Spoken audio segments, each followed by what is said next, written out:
Oh no! And welcome to the show, everybody. That is terrible. Yeah, That but is no. terrible. it's the perfect representation of our show, is it not? Well, no. Which Well, I no, have not but seen. I don't see it. terrible. What is It's it? terrible. That poor little sugar glider got eaten by a bird. Oh, you didn't see it? I did not. Oh, look at the StreamYard's screen. I'll play it again. Oh, it's just very, very short. Yeah, Yeah, but yeah, it's only 10 seconds. right oh no! And sugar Oh, gliders are really no. fucking adorable. They are. They are. That makes me sad. Again, is this not a good representation of our show? No, our shows we make Joe in church sad.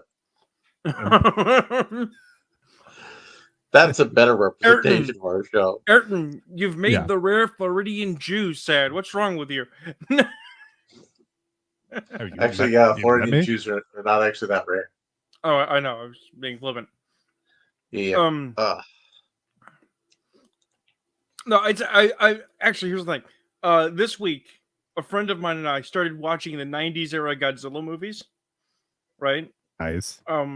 Ironically enough, because not only had they not seen them, but the first one came out like the year they were born, and I was like, my God, you're a baby.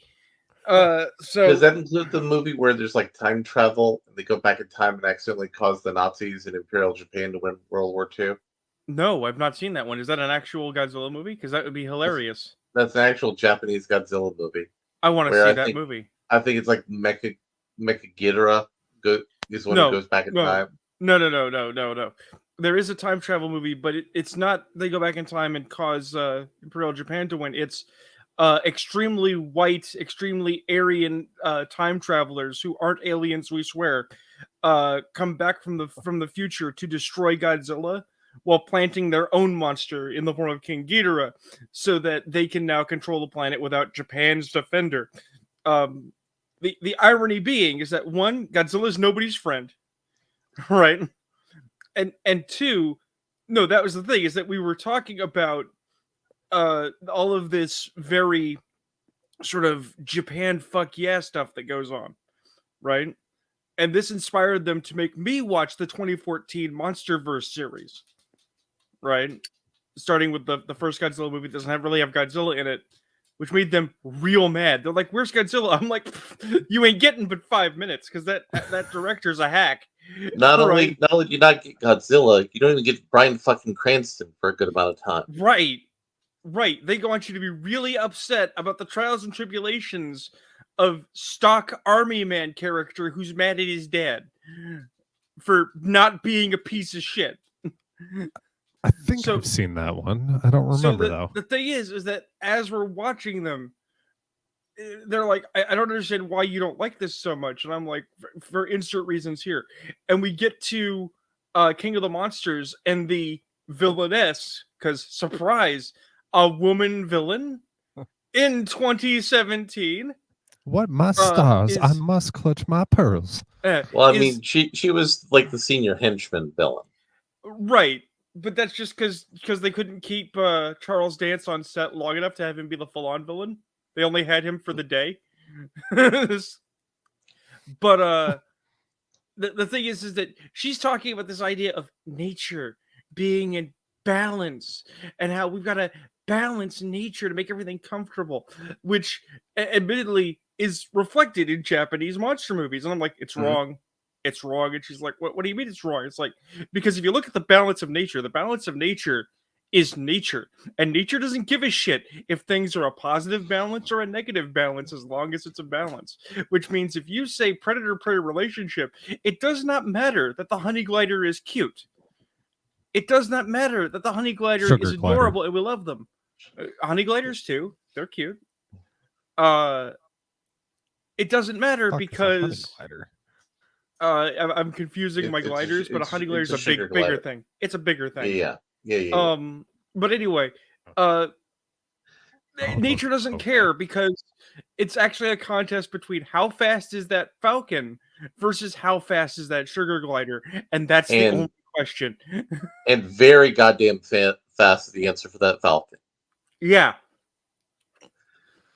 And somebody's gonna say, "Well, what was a Falcon doing at the city?" It's like, because in major metropolitan East Coast cities, the Art Deco style that looks so great attracts peregrine falcons. Yeah. Also, they use that to keep the pigeons in line. Right. That too. Now, speaking of you watching part of the Monsterverse, you two need to start catching up with the Bigfoot cinematic universe. Considering I was forced to watch the Monsterverse, I think that the Bigfoot universe is probably more entertaining. At least that's what I'm dubbing it. He didn't say that's officially what it's called. I'm just calling it that. Well, I mean, I think it's the versus Illuminati verse because that seems to be his recurring theme. That's fair. But here's the anyways, question: Is Bigfoot versus DB Cooper part of that universe? It's not. It's that's not. A different movie. That's a different universe. Also, it's not in the same universe as the man who killed Hitler, who also goes off to fight Bigfoot. Oh man! But so I have been talking with BC14. He is down to come talk to us. Oh no! He was out of town this week. Now we are going to have to be a little bit more structured when we do talk to him because this is a big deal. This is the second most excited I am for an interview after Don Chan.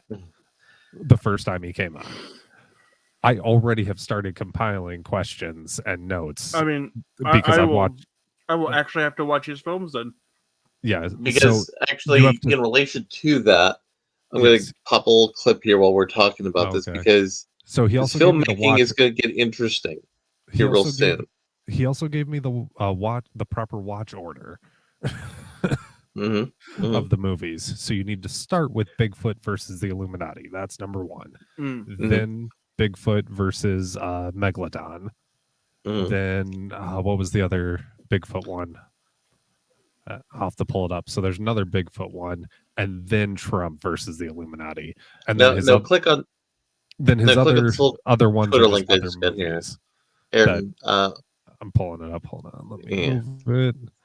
I'm trying actually like using two different windows so I can like pull stuff up and still watch what's going on.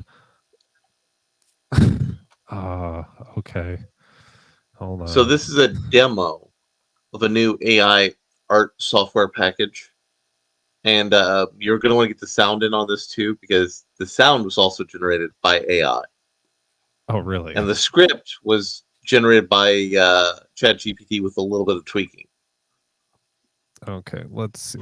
Oh, let me pull that down. In a world of glamour and intrigue where nothing is quite as it seems, one chance encounter leads to a night of unforgettable adventure and romance. The music, the atmosphere. It's like stepping into a whimsical dream. Here to dance. There is one shot in here that's going to be a composite shot. And you'll know the one when you see it. Stunning dance performances, unexpected twists, and a touch of feline elegance. This whimsical and captivating romantic comedy set in the glamorous 1930s era is sure to sweep you off your feet. This night just keeps getting more and more peculiar. Well, they do say that curiosity killed the cat. But in this case, it seems... From the visionary creator of Duality, movie that will leave you craving Taste of Duality. Get ready to experience the magic of the great.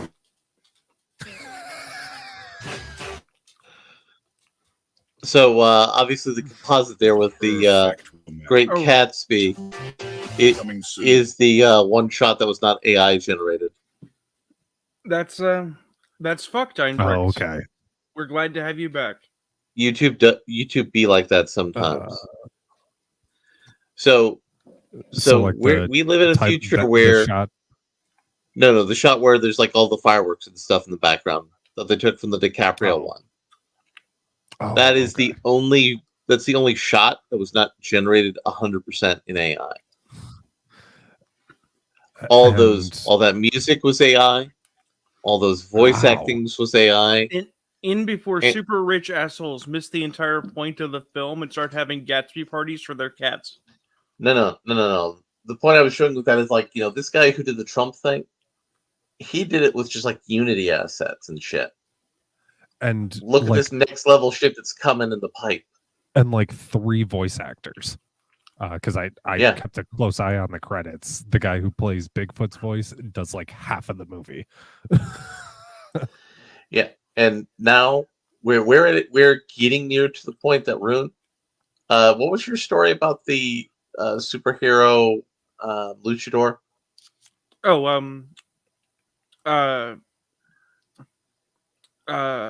Hombre Lobo. Hombre Lobo. We're getting near the point where you could just pop in the stuff in an AI art app and make an Hombre Lobo short. It's great, but that's also sad. Why? Well, because while I'm certain that an AI would make something very dynamic to look at, I still think you still need a number of human hands to really refine the base that a AI comes up with. Well, yeah. Because what you have to do now is you have to make the images, you put the images into something for visual composition. There are a couple of different ways you can make a singular model. So you have model consistency. And then you just train the voices and bada bing, bada boom. I almost came on with an AI voice tonight, but it was kind of robotic a little bit. I'm like, I'm not keen on that right now. You should have leaned into it and come in as a space marine. But we're getting near a point where Ayrton McCartney could make a movie on an AI art app. This is power that should not be given to somebody like me. So you're saying Tits and Blackface 2025, a white man's story? No, hey. I said April was Digital Blackface Month, so this is the last day that you'll be seeing me use one of these. I'm saying that's the name of your movie. Tits and Blackface? Tits and Blackface, a white man's story in 2025. Well, see, I would jump forward to like 2035. No, I mean you're releasing in 2025. Oh yeah. Right. But what you do is like you do a story about 1925. About a poor blues man, right? Who does blackface, but not like comical Al Jolson blackface, like because realistic blackface. Because he can't get a gig if he's white, which is actually a thing. So, so Alan Lomax was tasked by the Smithsonian back 37-ish, somewhere in there, to travel around the U.S. and document United States folk music. And he gets to like Mississippi, Tennessee area. Highway 61 was the blues highway, what they called it at the time. And he runs into a blues musician and moonshiner by the name of Muddy Waters. But he's not the Muddy Waters. He's a Muddy Waters. No, the Muddy Waters. Oh, right on. I didn't know Muddy Waters was actually a moonshiner. Yeah, the Muddy Waters. So I should say he's directed to go talk to him after talking to people in the town. So he goes to Muddy Waters' house and they start talking. And obviously this white guy in a suit and stuff and like nice hair, since he's a moonshiner, he's a bit suspicious of him. So he sits down, pours himself a shot, takes the shot, pours another one in the glass and slides it across the table to Alan Lomax. And Alan Lomax takes it and does the shot. And that's what got him in Muddy Waters' graces to actually talk to him and interview and record him for the Smithsonian's project, because no self-respecting white man would drink from a black man's cup, especially a moonshine, if he wasn't being genuine, right? If he wasn't down. Yeah, And then he was actually part of the reason that Muddy Waters eventually moved to Chicago. I think the year after that, after Alan Lomax actually mailed him a copy vinyl pressing of what he recorded that day with him. So, yeah, it's one of my favorite stories in blues history. It's funny. We started off with cheap racist jokes. We're not even in racism time yet, and here we are having an interesting historical conversation. It is. So let's talk about Trump versus Illuminati. I want you to unpack your thoughts, Ayrton. Oh, well, I mean, I've watched 2 more of his since then. So right. Give me a Does that second just means your thoughts are more enriched now? Because you've existed in that universe. Did you? Are they partitioned? So going and watching the other ones I've watched have made Trump versus the Illuminati so much more ridiculous. I'm actually shocked because that was pretty goddamn ridiculous. Well, so there's actual world building. Like, it explains why Aleister Crowley is reincarnated as one of the Illuminati aliens.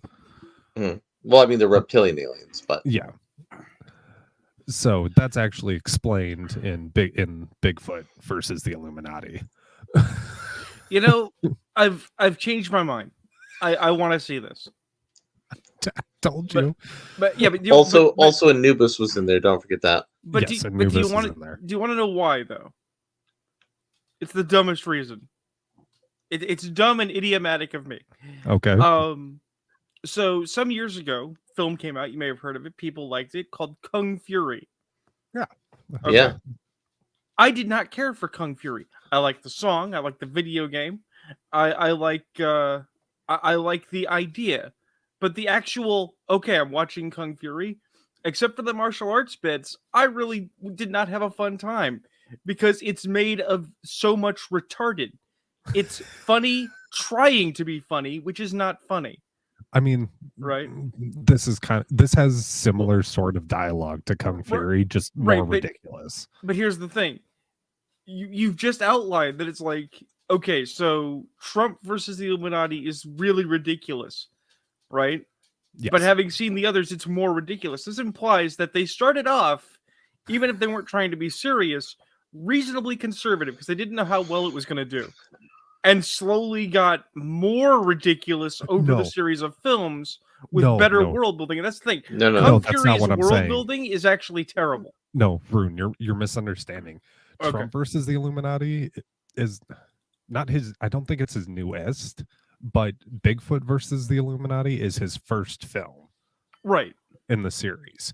Right. So the added context of the other movies that are just as ridiculous makes Trump versus Illuminati more ridiculous. Having the extra context.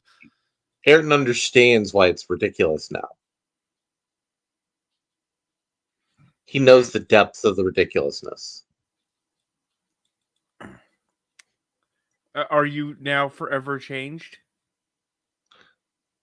Bro, I am on the Sigma mindset esoteric bandwagon of the Bigfoot cinematic universe at this point. That's that's where I'm at. But no, it's so last week when Larry explained the dialogue is all exposition, he didn't do that justice. Because what he failed to do is explain how all of the exposition sounds like it was written by an AI smoking crack. It does. Like the line that sold me was in the introduction. It's explaining that this Trump is a Chinese clone of.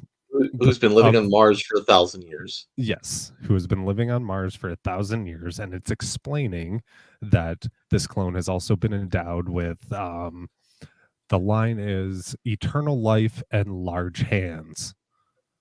and that is the line that sold me on the movie, which is, 45 seconds in? Yeah, basically. And also, he's and talking to Major Tom. Yes. And Major Tom wants to know how many of the chicks from the Miss Universe competition he banged. He said, how many of their pussies did you grab? That's an actual line for this movie. And Trump distracts the Illuminati reptilians by doing a funky dance and then being teleported to the good aliens. I forget the their Atlanteans. Name. Yeah. And the Atlanteans are supposed to be gray aliens, though both the reptilians and the grays are both green. I think, again, that was because he used free Unity assets to make this, so they probably didn't have a better color palette. And pretty much everyone who's not an alien or Bigfoot is just in their spacesuit. So Van Helsing, who is also a clone, who's actually Larry. No, I'm not going to spoil it. Never mind. There's more depth. Which movie was Van Helsing in? He's in all of them. He's a main character. Him and Bigfoot are like buddies. They're like a buddy cop duo. No. The whole buddy cop thing was totally in the Trump versus Illuminati. Yes, but it starts in the first one. And Van Helsing is really into getting the poontang. Yes, and he has a procedure done that one of the side effects is enhanced sexual prowess. And he asks the doctor, "What do you mean by that?" And the doctor goes, "You will fuck like a beast." I think that's in the Trump one, right? Yeah, okay. I think it's mentioned in there, but these are the things that are in this movie, Rue. It is full of many things. I just a little. As long as it's better than Wolf Cop, man. I mean, the bar is pretty low. A little teaser for Bigfoot versus the Illuminati in the beginning when Aleister Crowley is first brought to Anubis. Yes, the Egyptian god. Right. To be tasked with working for the Illuminati.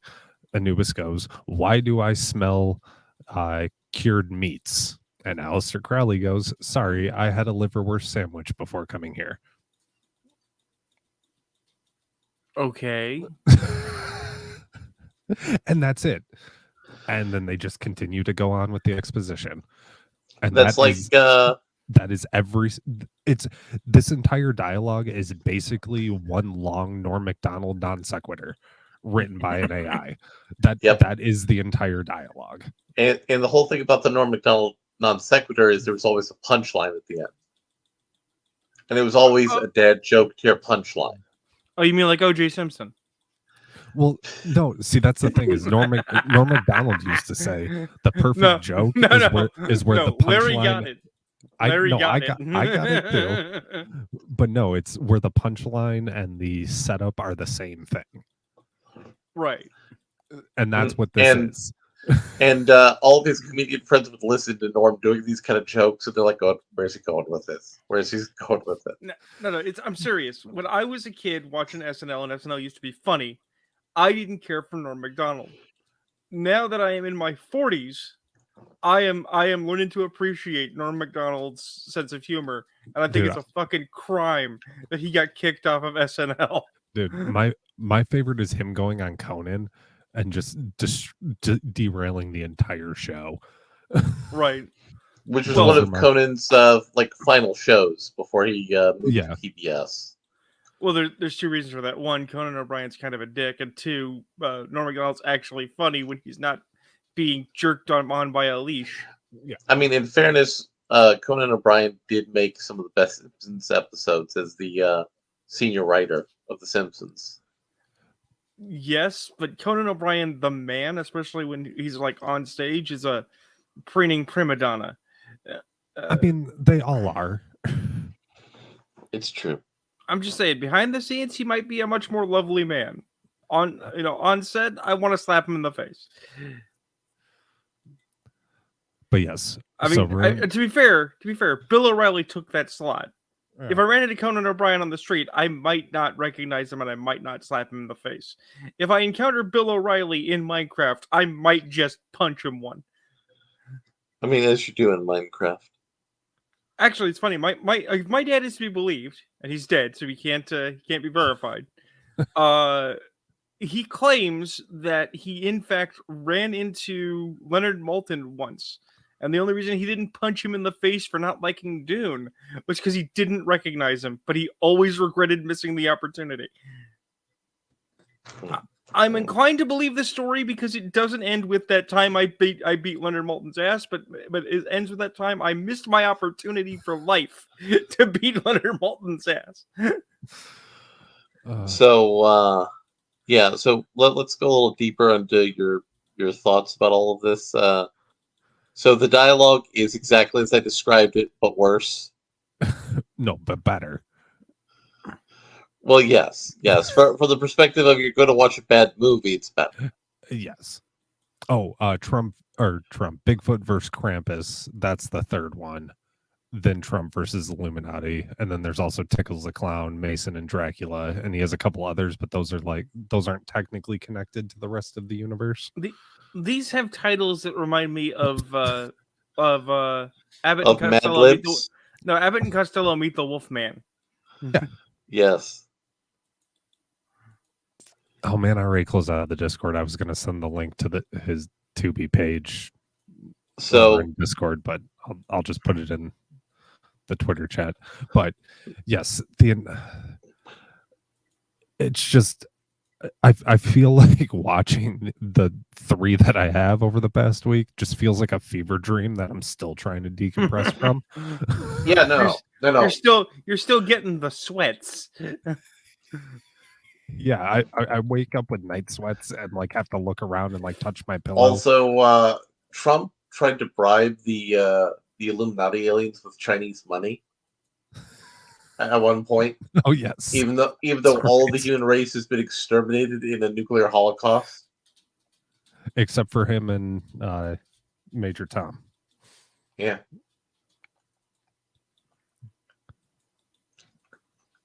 It feels like a fever dream. That is the nature of the beast. Yeah, and so that's the weird thing. We've been talking about the writing being so ridiculous. The fact that I'm having a hard time remembering which movie, like which things come from. I think that's almost a good thing. Like the way he writes is very, very consistent. Like it just feels like a nice flowing story all the way through the entire time. Well, the thing is that as you do something, you get better at it. Now, just because you have shit quality doesn't mean you can't get more nuanced at that quality. Putting it.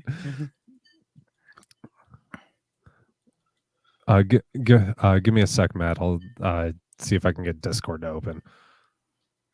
I'm just saying, like we've got what's his name, Waters, who does sleaze films by design, and we had Roger Corman once upon a time. There are people who specialize. We had Canon Films. That was a whole studio that did that. Right. You have people that specialize in not the obscene, but the shameless, and can often make a really good product. And their biggest enemy is their own success. All I know is I have so many questions for this gentleman. My real thing is, again, when we ask these questions, we have to frame this appropriately. Oh, what do you mean by appropriately?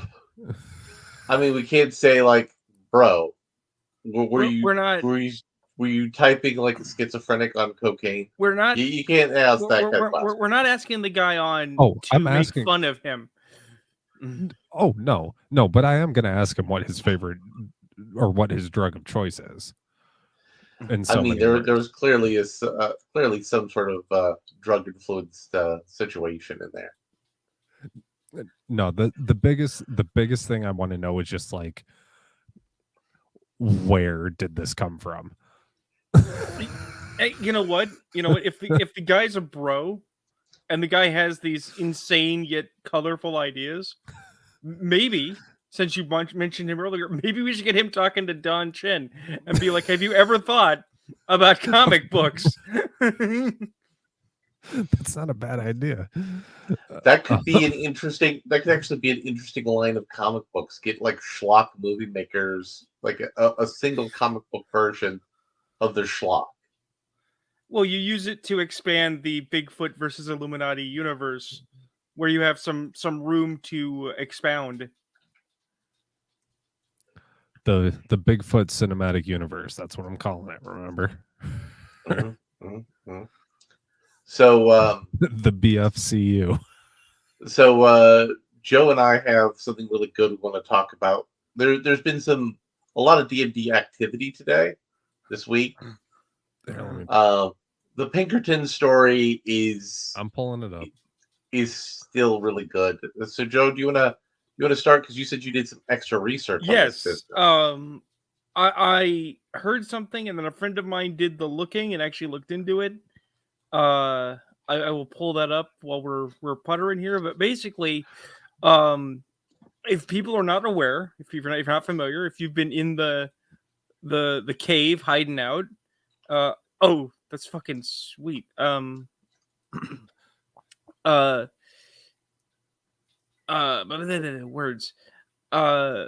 Hasbro, the owners of WotC, Wizards of the Coast, sent bully boys to a person who legally beat up a bought guy. their product. Yeah. There we go. That's why I couldn't find it. Wrong window. So they sold a guy a product, and they accidentally sold him the advance of their most recent set of magic cards. So they hired the Pinkertons to go get it back.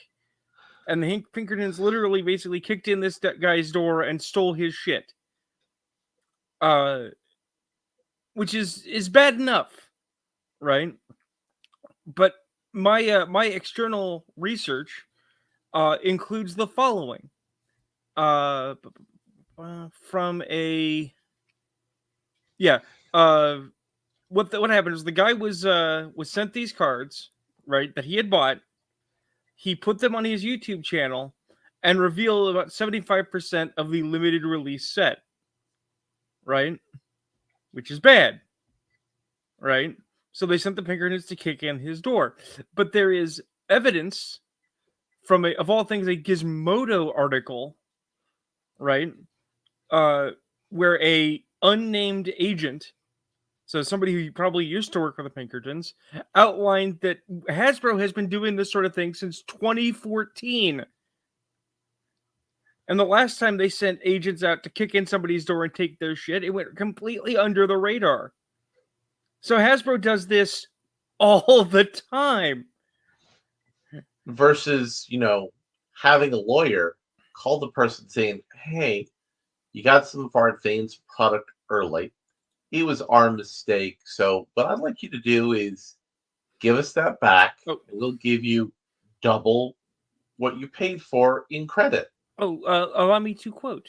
In an email exchange with IO9, Cannon, the guy who was had his door kicked in, confirmed the statement he made on the video and added additional context, stating, as soon as my wife answered the door, they aggressively asked me by my full name, announced themselves as the Pinkerton Agency, which I am very familiar with their reputation, and said they were there to restore stolen goods. After his wife asked him to wait outside, Cannon says they forced themselves at least partially through the door and prevented her from closing the door all the way. When Cannon that would be a mistake to do in Florida or Texas. That would be a very big mistake. When Cannon eventually got to the door, he says he assertively moved everyone outside and told the agents they needed to treat the Camerons with more respect. They did eventually dial it back and become more civil after that, he says. At some point, Cameron alleges, the treatment by the agents made his wife cry.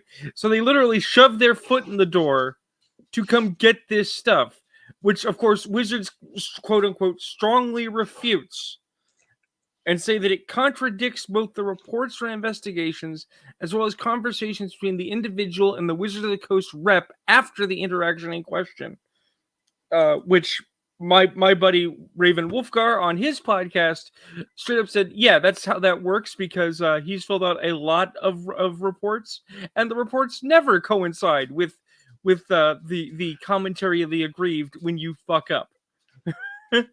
Yep. We investigated our actions and found that our actions were 100% appropriate.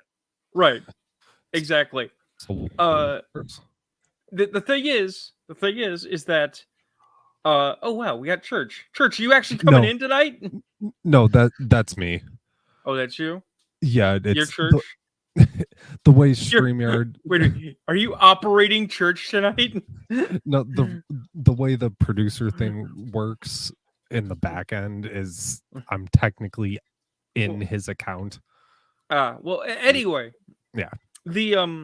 But we do Matt's gonna be popping in.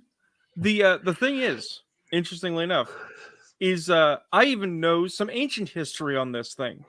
Because if anybody is confused are aliens involved? No, it's not that ancient. But if anyone is confused about who the Pinkertons are, or if you only know them by their loosest reputation as one of the first detective agencies in America, well, when they started in the late 19th century, they were engaged to companies as union breakers. They were also the first people assigned to protect the presidents before the Secret Service actually came into existence. Right. Particularly a group called the Molly Maguires. And then when they were done breaking unions on the East Coast, and presumably because they couldn't work on the East Coast because everyone knew who the fuck they were, they traveled out west and became what the railroad loosely referred to as regulators, which is a fancy way of saying leg breakers when you don't want to call them leg breakers while you're stealing people's land. Mm-hmm. So the Pinkertons have a reputation going back 100 years in Minecraft of being thieves and bandits for major companies beating up the little guy. And this is the face that WotC wanted to put, that Hasbro thought they wanted to put out after just having dealt with no less than, 3 major embarrassments? Yes. Huh. But also they decided that after this happened, we're getting rid of the alignment system, which they were teasing getting rid of for a while. Oh yeah. Now, I mean, with that in mind, you know me, I do try to restrain myself on here. I try not to be the most extreme guy, really. Compared to Ayrton and Church, I think I'm a prince. That's really not that hard for you to do. I know. But I'm gonna name names. I am gonna name names and be a dick for a minute. Ooh. So over here hold on, let me take my pants off for this. All right. Okay. All right. So over here in the old school Renaissance, the old school revival, the OSR, call it whatever you will, there are multiple people, and some of them are cool and some of them are dicks, and that's life. That's how reality works. But recently, when my friends at the Red Room got kicked off a drive-through RPG, which kind of sucked, there was a guy who's a pretty big wheel in the OSR named RPG Pundit. That's RPG Pundit. You can find him on YouTube and on Twitter. Don't go bombing this guy's accounts, but do watch him if you want to laugh at a heartless shill. RPG Pundit said that the Red Room more or less brought it on themselves, which I can pretty much agree with. Right? I like the guys at the Red Room, but I said, guys, you knew somebody was going to get mad at you eventually for what you say and how you do it. We just wish they had followed the rules. And Men was definitely a big pill to swallow. Yeah, exactly. But the RPG Pundit... Yeah, it is. The RPG Pundit got mad over a show, or over a game, rather, and I didn't name it this. I'm sorry, it's a terrible name, called Shadow Dark. Because it was being very successful and raised hell about it, and basically tried to position himself as the founder and savior of the OSR, like he invented it, right? And everyone said that was pretty stupid. Okay, but then on the subject of the Red Room getting kicked off, he said, well, people need to stop buying direct for their indie books. And they need to start buying their indie books direct from Drive-Thru RPG, because only if we keep buying from them can we tell them what we want, because that's how companies listen to you. And the That's not relevancy entirely off base. it is, however, pretty fucking stupid, because if you want to teach a company a lesson, the answer is don't give them your fucking money. Right? And that's the thing, is that if the reason I bring it up is because if RPG Pundit was involved in this, RPG Pundit would say that whether you like Hasbro or not, and the fact that they hire bully boys or not, you should keep giving Hasbro money, because that's the only way that Daddy Hasbro will know you're mad. Well, remember, he actually was on the creative team for 5th edition. You know what? Nobody's quite sure how much his creative contribution was. And isn't I mean, we know he got his name on it, but he certainly acts like he invented it. And isn't Hasbro and or Wizards of the Coast full of a bunch of pedophiles anyways? I mean, can you name a major corporation that isn't full of pedophiles today? Because that seems to be the trend. Wizards of the Coast did have a pedophile problem that they have worked very hard to get clamped down. About.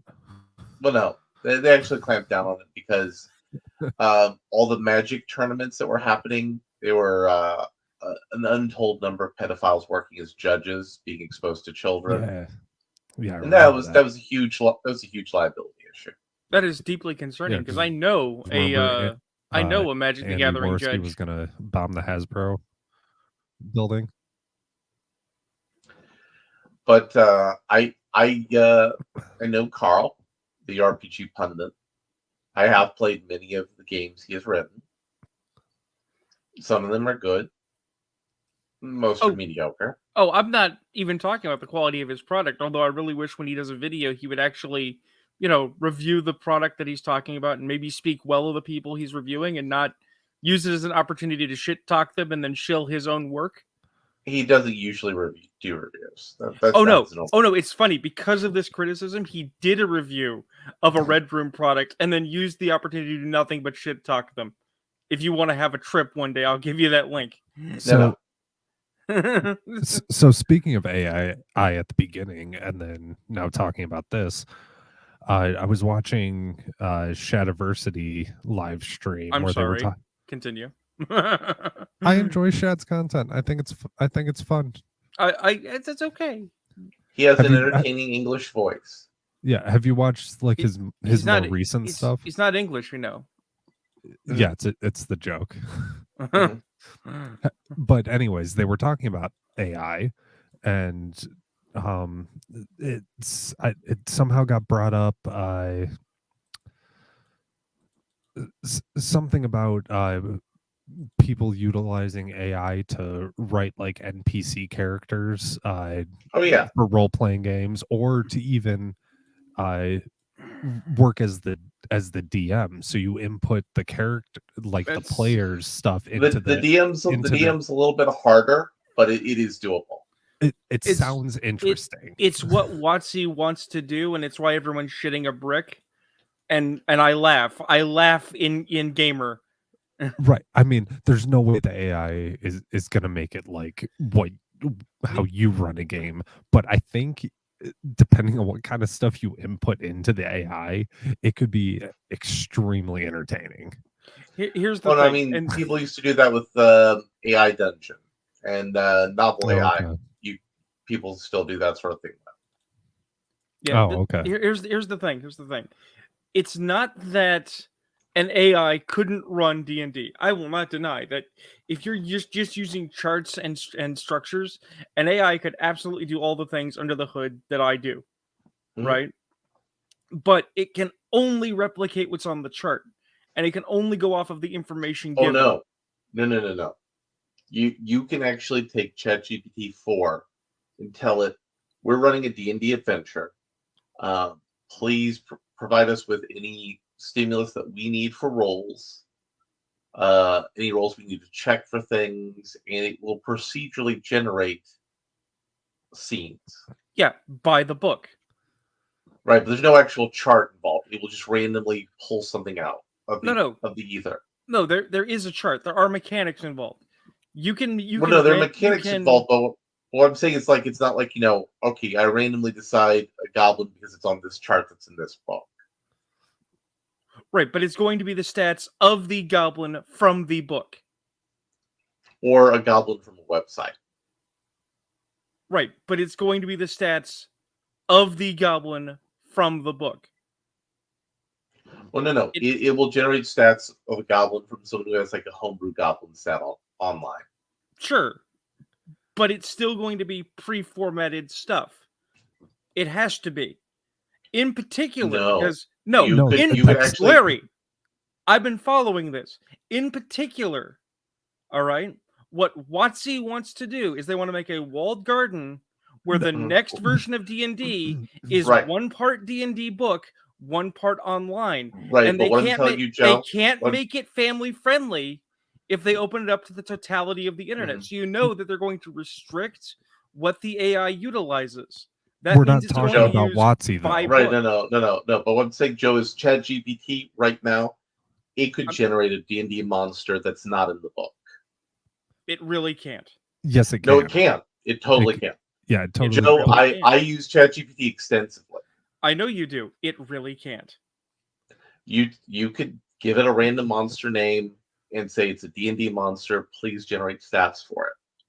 And it will generate stats by compiling those stats from what's in the book. Right, but by what mixing I'm saying and is, matching. Right, but still, that is creating a new monster. That is because not.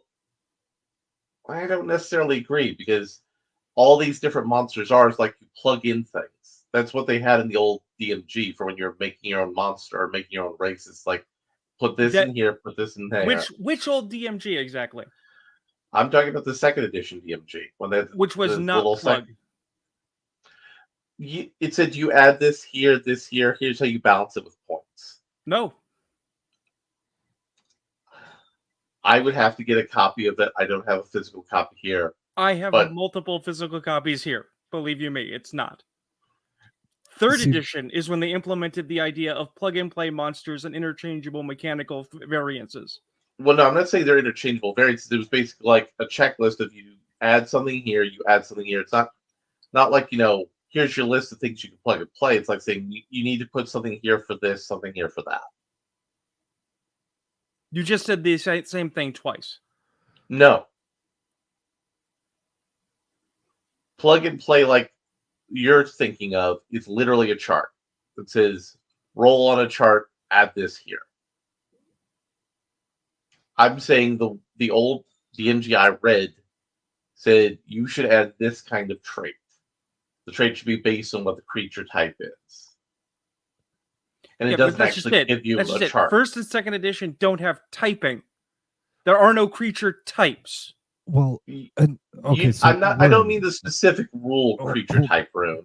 Hold on, I'm not being pedantic like that. Hold on. I think part of it. Oh, that sucks, Commander.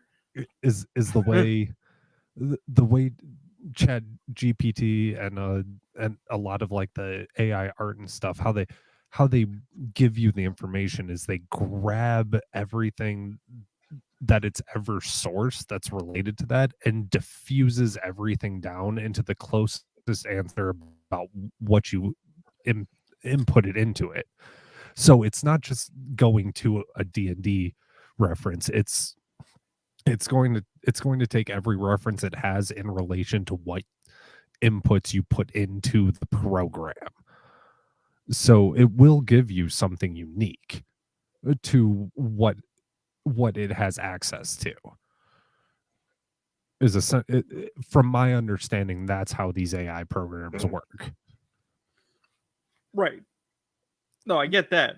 So it is giving you something unique. It's not just grabbing whatever WotC is saying and saying like this is what you're getting. Yeah. It's doing its own thing. WotC's problem is that they don't have an AI that's good enough to pull it off. They're making that AI. That's what's going on. That's why people are shitting themselves. They don't have anybody working for them who's talented enough. Yeah, because they can't afford to pay for those people in the Washington State Metro.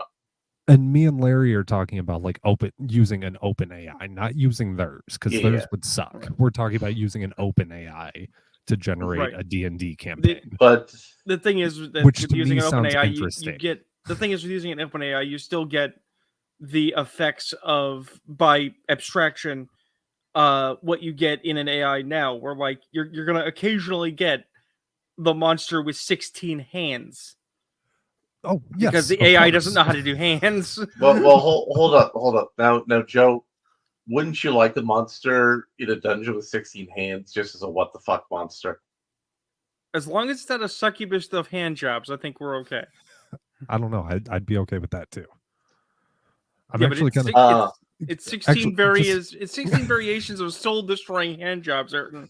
They're not fine. happy. That's fine. So why do you think that hold on. wizards and okay, Larry, before you go on to that, can you pull up Chat GPT-4 and just give it a prompt while we're talking? Actually, I haven't paid for 4 yet. Oh, okay. I've been thinking about paying for 4. Or whichever one you have. Can you just put in some monster inputs just to see what it gives us? If we were some kind of professionals and actually had income with this podcast, we used to. We could just tax write off getting the subscription, but we suck. So give me a fantasy name, bro. Co-ophages. Spell that for me. I don't know. It's Australian. It's a Simpsons joke. All right, serious name for a serious thing. Glue snake. GLUESNAKE. Glue snake. I'm not fucking with you. That's a serious name for a serious monster.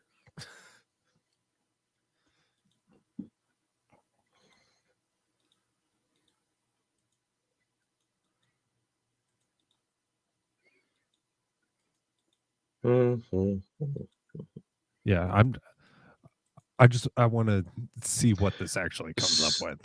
So the prompt was generate a D&D/D20 monster named a glue snake that is addition neutral. Okay. That was what I prompted it to do, and it's under present for screen sharing. Yes, go to present and then just choose the particular tab. Don't share your whole window because that'll mess things up. Oh, I hate you because it's doing this way. Crud. Because it's gonna be no. That's actually what I have to do. So, allow. Go over here. So, are you seeing the correct screen? I'm putting it in right now. We're seeing a screen. Are you seeing the screen with the little green ChatGPT logo? Yep. So glue snake, type magical beast, environment underground. Challenge rating 3. Description: the glue snake is a fearsome creature that lurks in dark and damp underground tunnels. It is a large serpentine creature that can grow up to 15 feet long. Its skin is slimy, sticky, and a pale gray color that blends in perfectly with its surroundings to make it difficult to spot. The glue snake's most feared ability is its ability to spray a thick, glue-like substance from its mouth that can immobilize its prey or attackers. You know, the my glue penis is extremely does that too. The glue is extremely difficult to remove and can even bind a creature's mouth shut, preventing it from casting spells or speaking. The glue snake is also an expert at ambush tactics, using its sticky body to hide in tight crevices or behind rocks, waiting for its prey to come near. Once it senses movement, it will pounce, using its sharp teeth to bite down hard and hold onto its prey. In combat, the glue snake will use its glue spray to immobilize its targets, making it easier to land its bite attacks. If it is outnumbered or outmatched, it will attempt to retreat and hide until it can ambush its enemies better. Again, stats: strength 14, dex 12, con 13, intelligence 4. I think intelligence 4 is like low for an animal intelligence. Animal intelligence is generally low. You could have 0 and be a non-thinking. No, but I mean, like 4, I think is like, where's 4 like on the higher end of animal intelligence? No. Anyway, No. All intelligence is intelligence. 4 is a reasonably intelligent animal, but okay. But animals have low intelligence. Right. No, it's been a while since I actually looked at the chart for animal intelligence. Wisdom 10, charisma 6, hit points 45, AC 14, speed 30, abilities glue spray, Glue snakes can spray a thick glue-like substance from its mouth when it's excited. The 15-foot cone. All creatures caught in the cone must make a dexterity saving throw DC 12 or be immobilized for 1d4 rounds. Ambush predator, the glue snake has advantage. Yep, that's a D5 mechanic that got pulled in there. Right. On attack rolls against any creature that hadn't taken its turn in combat yet. Sticky skin. The glue snake's blah blah blah. Is difficult to grapple. Any creature attempting to grapple or string the glue snake must make a strength check DC 14 or be unable to do so. Bite, melee weapon attack +4 to hit. 1d8 +2 piercing damage. So yeah, that's what it generates with the prompt of. Scroll back down to the attributes, please, real quick. I'm just trying to math something out. I don't think that math works for a challenge rating 3. Well, we're gonna get to that, but then scroll down to the bite real quick. It gives like the average. So here's the thing. Yes, as you pointed out, it's a 3+ monster. We can assume it skips 4. That's fine. But challenge rating, for people who don't know, stuff under the hood.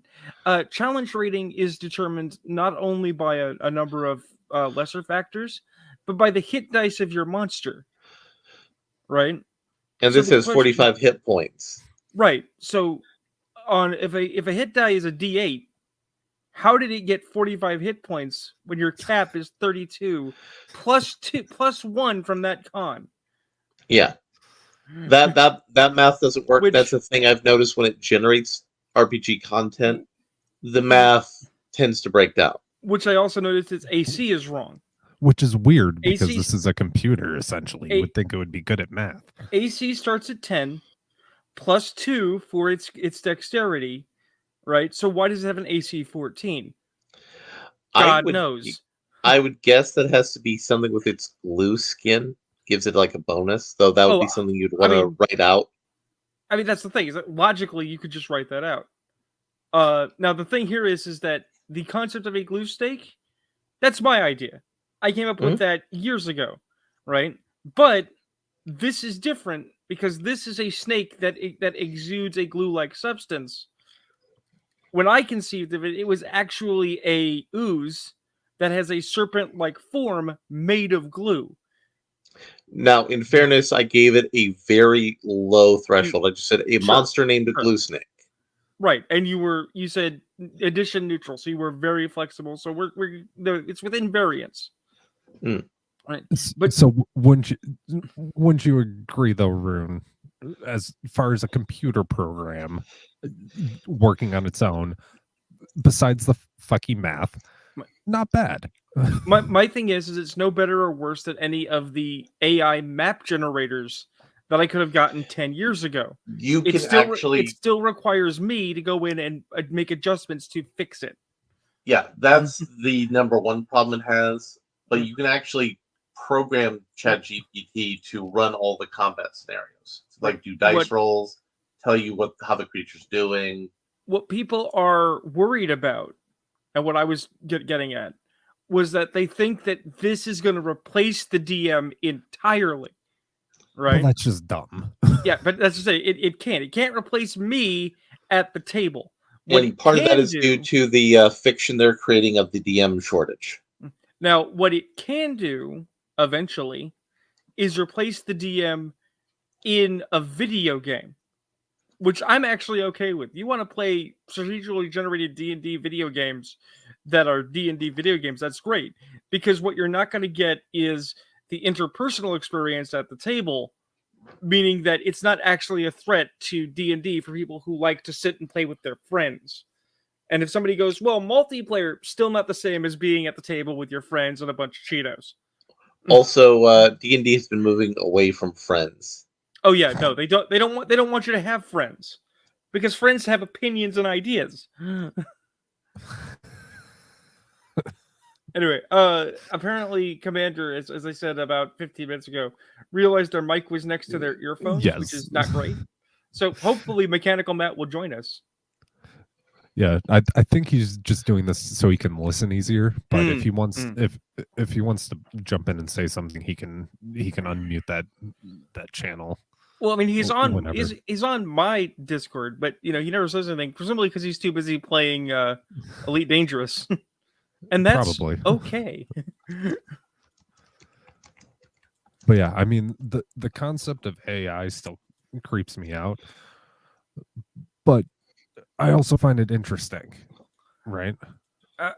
I just, anytime the question of are the AI going to take over comes up, I just think about Tay AI and then I laugh. I mean, it's a useful tool. Yeah. Like that is the truth.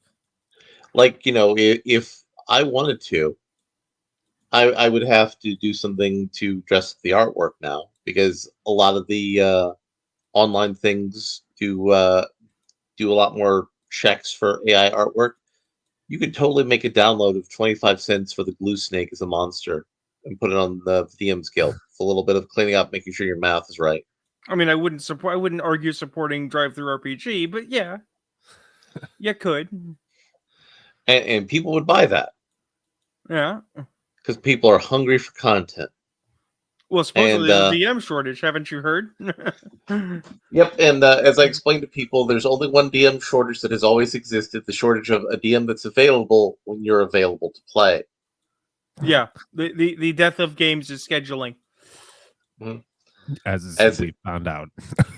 Yep, and so we wanted to move into talking about how Wizards and Pathfinder are both trying to get rid of alignment. Now, Ayrton is not fully initiated into this, so Rune, would you like to talk to him about the history of the alignment system? It's a bad idea. No, hang on. Okay, so in old school D&D, going back to well, no, you should go back to chainmail. Start really where this all begins. Chainmail doesn't really have alignment, to the best of my memory. Well, no, but they have evil creatures. They have good creatures. They have neutral creatures. So from the beginning, there's been an idea in D&D that there's a fundamental, almost cosmic trait. Well, not almost. It is cosmic. It's built into the multiverse. Well, Larry, if you're going to ask me to talk about it, but why don't you talk about it? Well, no, fine. You go ahead. You go ahead.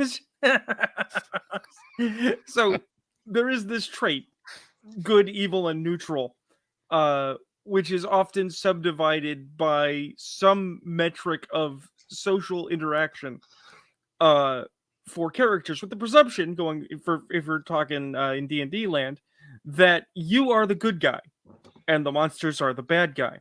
Mm-hmm. In AD&D, this was expanded out to 9 alignments over 2 polarities. So there was law versus chaos, and there was good versus evil, which anybody who reads books will know that is probably a direct one-to-one ripoff of Michael Moorcock's Eternal Champion cycle. Mm-hmm. But that's okay. The thing is, because that was in the back of the book as a credited inspiration. Yeah. One wonders why they didn't credit Michael Moorcock so that they could use the Melibonian pantheon in their Deities and Demigods book, for which they almost got sued. Which is why we don't have Cthulhu or Elric in D&D, because apparently TSR was bad at people's copyrights. So the thing is that you decide what your cosmic base is. Are you good, evil, or neutral? Good being, you guessed it, good. Neutral being, you guessed it, neutral. And evil being, are you a shithead? And then you choose your social metric. Are you for law, which could range from you like an organized society to you're a giant pain in the ass who likes telling people what to do, right? Are you neutral, meaning that you theoretically appeal to everybody just existing and want to be left alone, to you have no strong opinions because you come from the planet neutral and you have no strong opinions. What fills a man's heart with neutrality? That's awful neutral of you.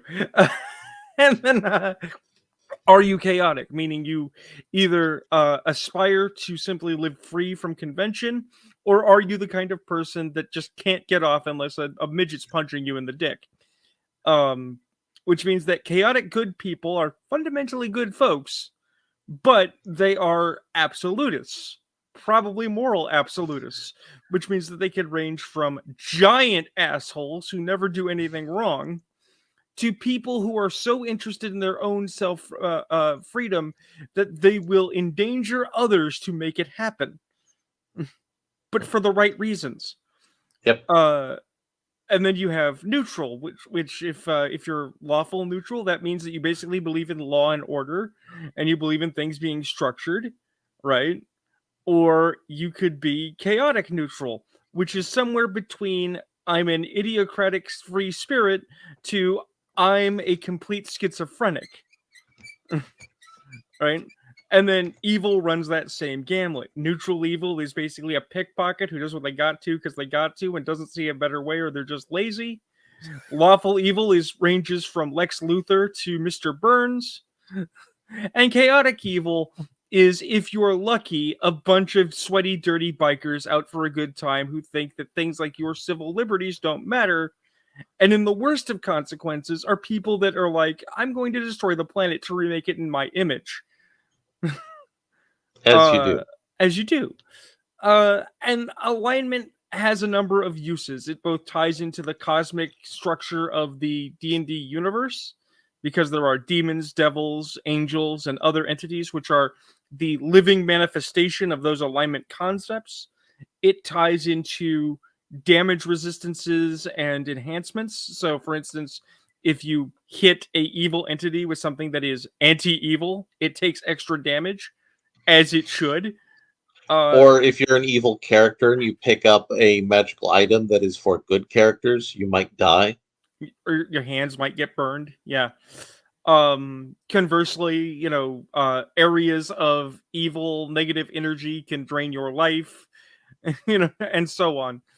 All kinds of fun mechanical things to do with this. Where alignment is a problem is if you're an idiot. And there are many idiots in the world. Like, for example, the idiots who are the pod people running the games industry now are saying, like, well, we don't want players to believe that they don't have free will to act outside of their alignment. Well, no, you can't act outside of your alignment. There are consequences. So there are consequences for being a good character doing something evil. So the thing is, we got to talk about Gary. Yes. Going back to First Ed, there's a character class called the Paladin. Gary liked Paladins. Paladin is the magical version of a Knights Templar, inspired by the Knights of the Round Table in King Arthur, right?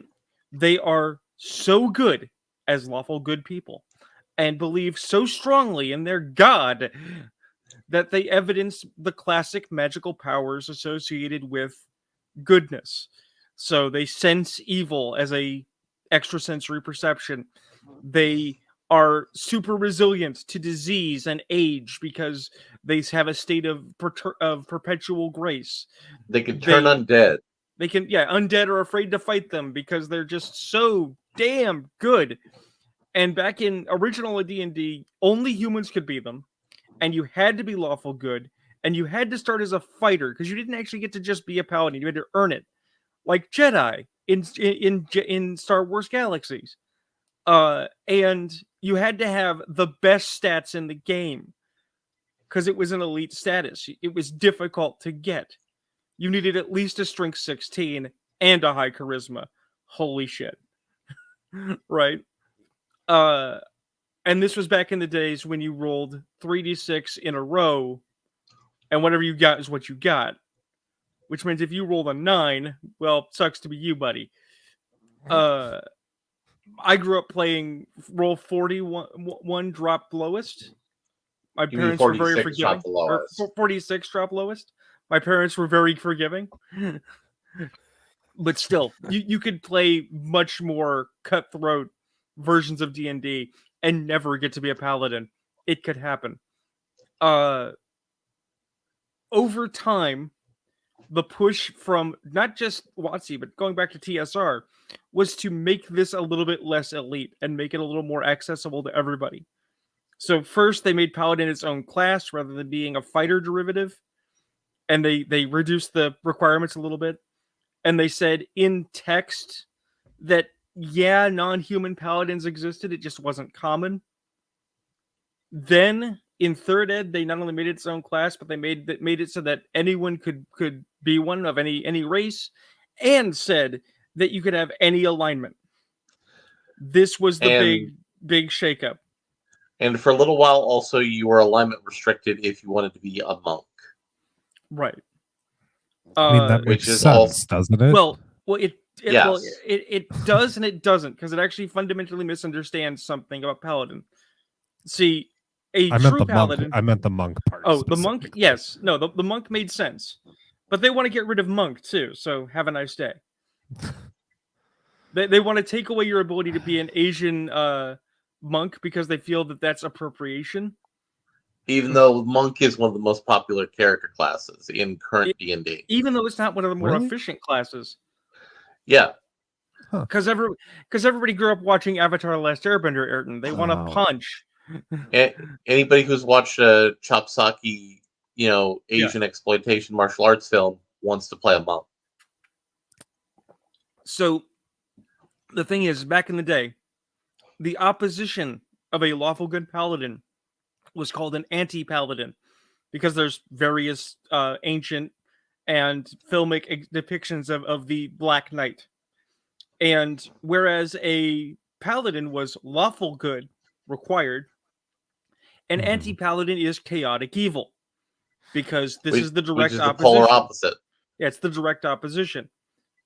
When they said, well, you can be any alignment, but chaotic evil is always a blackguard, their new special language for anti-paladin, it throws everything in doubt, because how is a quote-unquote blackguard the opposition of good when there are chaotic good paladins who are now closer to chaos and evil, but are good? Okay? And then when it came to people actually understanding the ethos of a paladin, which is described in the 2nd edition Paladin's Handbook, right? That a paladin has ethos they believe in. It gets more confused, because people started to think that this meant that a paladin, an example of a proper paladin, was Judge Dredd. So you had people it could be, though. Oh no, Judge Dredd's a paladin. He's a lawful neutral paladin. But the thing is that in order for Judge Dredd to be a lawful neutral paladin, I hate to tell people, Mega City 1 is evil. That is an evil fucking society. Yes. It is much like Dark Sun, where the alignment rules are different than the rest of D&D. Which means everywhere else, Judge Dredd is a bad paladin, and you don't want him there. I mean, I would say Judge Dredd is lawful neutral with evil tendencies. Yeah. Because he comes from a very totalitarian society. It's very unpleasant. But that's the thing, is Judge Dredd, a parody of these things in a fiction where he makes sense, does not work in the rest of D&D. And then just because dumb shits have bad games doesn't mean the game has bad design, unless you work at WotC and you're trying to sanitize this for everyone. In which case, if you can't fix Paladin, the obvious answer is to try removing alignment again, which they already did once, and it already didn't work. Now, the thing about alignment in Paladins, and it used to be alignment in every class in earlier editions of D&D, if you failed to maintain your alignment, you would lose a level. Yeah.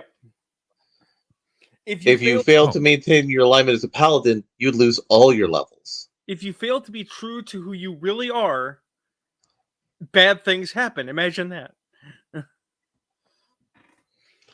Now, most of the people I play with 5th edition, they will write an alignment on their character sheet as a matter of ceremony, but they don't really play their alignment.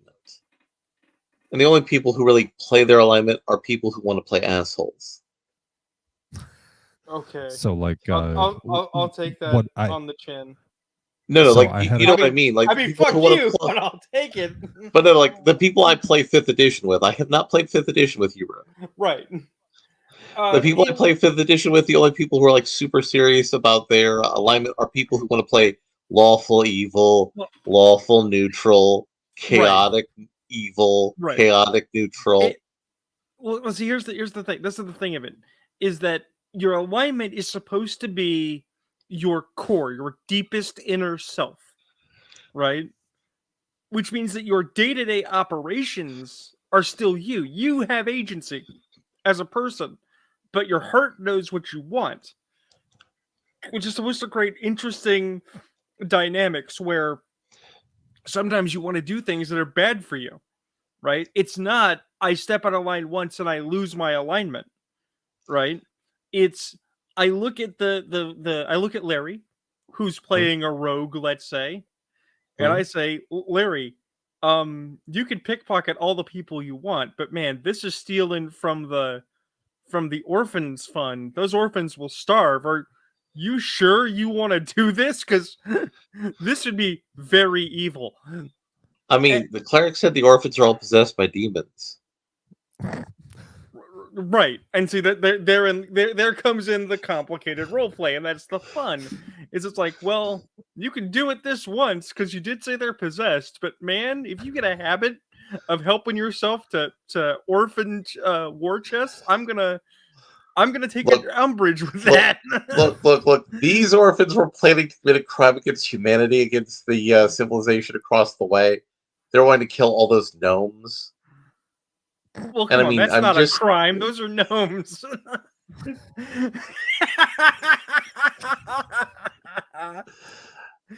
But the thing is that in practice, your alignment is a guidepost, not a mandate.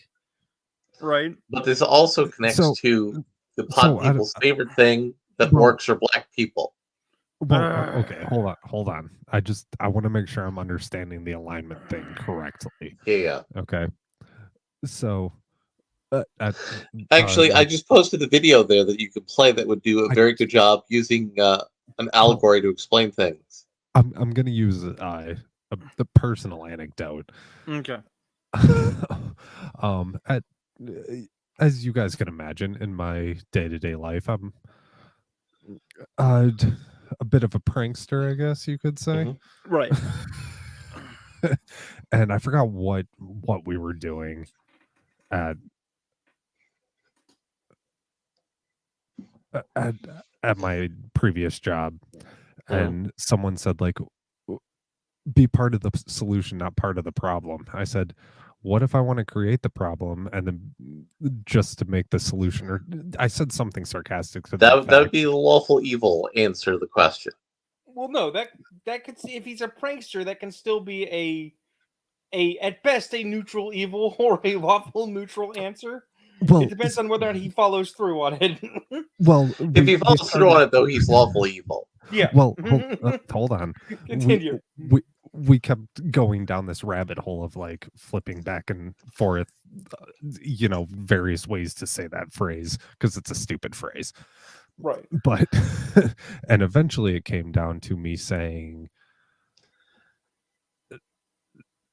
I forget exactly what it was I said, but my coworker looks at me and just goes like, he's like, your personality is just the definition of chaotic neutral. You just cause mischief just to do it. No, that's not chaotic neutral. So, okay. Since this is a comic-based podcast, I'm going to use comics for a minute. Well, no. I got a really good video there to explain the alignments. That is a classic in one. And it's on YouTube, so it's safe. So you can just click on it. Oh, what? All right. And play it. Let me get that up. Not the screaming. Oh no! Video, the other video. I mean, this is great, but oh no! And this is something that Ayrton will relate to. And make sure we have the sound for this one. Yeah. I got the sound on. You said it was a safe day. Yes. A day in which your precious sperm can safely inseminate my egg in holy union. What? How joyous to think we are now bound eternally, not only in spirit, but legally as well.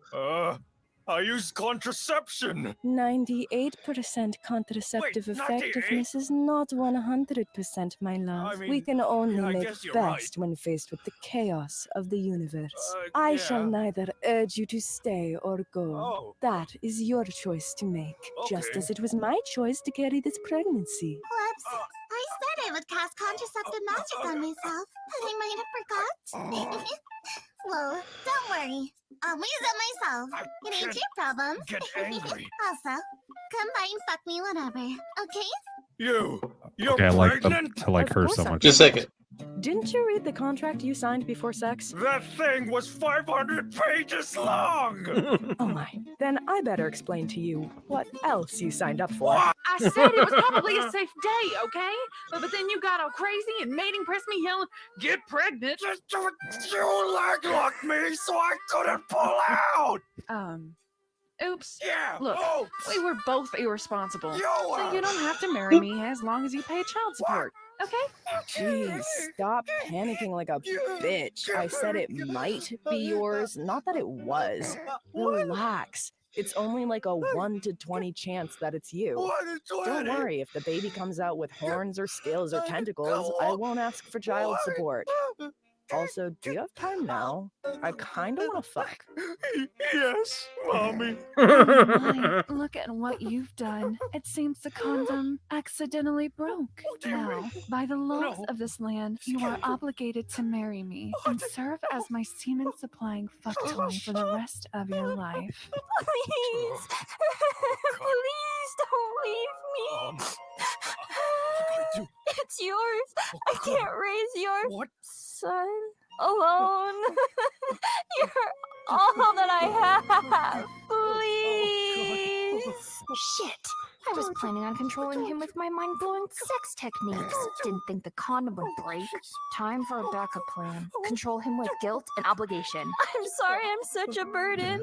I'm so sorry. Wait, you're Pregnant? No shit. You think I give a fuck? Hurry up and jam your dick in or I'll do it myself. Marriage? Why would I marry a meat dildo? Oh, leaving so soon? You can try and run, but I assure you, my magic won't allow you to get far. You monster! Stay back! Okay, So, Ayrton, like, do you feel like I you like understand that the D&D one. alignment system better? It's let's see. painfully accurate. Painful in that it hurts my brain, accurate in that it is accurate. It's not good examples of these things, Neutral but it good. is That was the one I liked best. but it is correct examples of these things. Yes. That explains the alignment system in a proper manner. So, I'm gonna actually do it in a proper manner because that's not proper. That's just fun. Like I said, because this is a comics-based podcast in theory. You said obviously, it's technically correct, which is the best form of correct. It is. Obviously, the Joker, everyone's go-to, is chaotic evil. Anyone that tries to say he's chaotic neutral can get fucked. Okay? Because at his core, what the Joker does is evil, and he knows it's evil. He knows it's evil, and he does it because he can. Therefore, it is evil. Lex Luthor is lawful evil. He uses the law as a weapon to get what he wants, and his ends are evil, usually to his own aggrandizement. Now, sometimes... Now, he may say it's not his aggrandizement, but that's a lie. Again, evil. Now, you can present him with situations where he will act in a lawful way to others' benefit. He can do good things as a lawful evil person, but it's always for himself. Right? Neutral evil is basically a lot of the Flash's villains. They aren't evil by way of a choice or because they are particularly filled with malice, but because hey, I made this cool freezing gun and I can rob a bank. Right. They're evil because evil is convenient and usually for a payday. Right? They don't actually want to hurt people. I was thinking more that gag guy that the Flash is like, you got to take your pills, buddy. The toy maker, or yeah, something. No, toy maker's Superman villain. No, that's Toy Man. I thought the toy maker was a Flash villain. We'd have to go dig into it. It's not pertinent. Yeah. Watch Justice League Unlimited, guys. It's great. So then you have neutral good. Neutral good aspires for the best results in most situations and is good, but is not particularly interested in the question of right and wrong, so long as everybody does okay. And that's actually like Blue Beetle. Blue Beetle is pretty much everybody's buddy. So's Flash, frankly. Right? Lawful good is Superman. Now, there are people that will say Superman is chaotic good. They are wrong. Superman is lawful good because it doesn't matter who the president is, even if it's Lex Luthor. It doesn't matter how fucking awful the society is. Superman will not use his powers to subvert the will of the people because the law is the law. Also, Superman realizes if he subverted the will of the people, it would cause something much worse to happen. Right. So Superman works within the system to reform and to present the best possible example of what you should be. Batman is chaotic good because Batman sees good as an axiom, and it doesn't matter what he has to do to get there, except, of course, for the one rule, the no-kill concept. He will do that, which means if he has to lie, cheat, steal, manipulate, or destroy public works, he will, because the ends justify the means, and the ends are the good of everyone else. The bigger bad would get away with it if Batman didn't do something wrong right now, so it's forgivable. Depending on how he's written, Conan is either neutral good or chaotic good. He shouldn't even be that, really. He should really be lawful neutral. But I mean, he's not really lawful. He's not really lawful, but the thing is that then you get into that tricky part of chaotic neutral. Chaotic neutral is the worst alignment. Because there's technically supposed to be two versions. There's chaotic neutral that is chaotic everywhere about everything all the time, right? And then there is true neutral. And true neutral is a Bada Vista on the hill that's, hurting nobody and contemplating its navel. I have no strong opinions either way. Yeah. The thing is that not only does no one know how to play it, everyone I've encountered who does try to play it basically uses it as my means to be an asshole and disrupt your game. Also, true neutral was a requirement for playing a druid at one time. Right. Which hamstrung the druid class, which was always a terrible class. Well, it wasn't, but that's just it, is that, again, people don't understand what they're working with. If I'm a druid and I am true neutral, and that just means that I'm non-interference, that's fine. But to maintain the balance of cosmic and nature, sometimes you might have to intervene. No, right? I'm saying the druid class is bad because of how it is constructed. Certainly. I personally like playing druids that are predatory druids. And people go, what's that? And it's like, well, there's a balance of predator and prey relationships, and we aspire either to be or to serve the apex predator. Which really freaks people out when it's like, but you're a druid, you're supposed to be nice. It's like, well, you're still alive, aren't you? I only beat you a little bit. We called the herd so that the herd could be stronger. Right. Now, do you want to be the herd or do you want to get called? I want to be the herd. Good boy.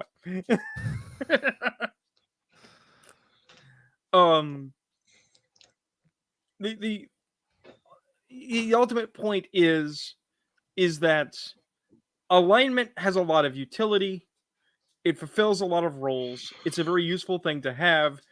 So where would this fall?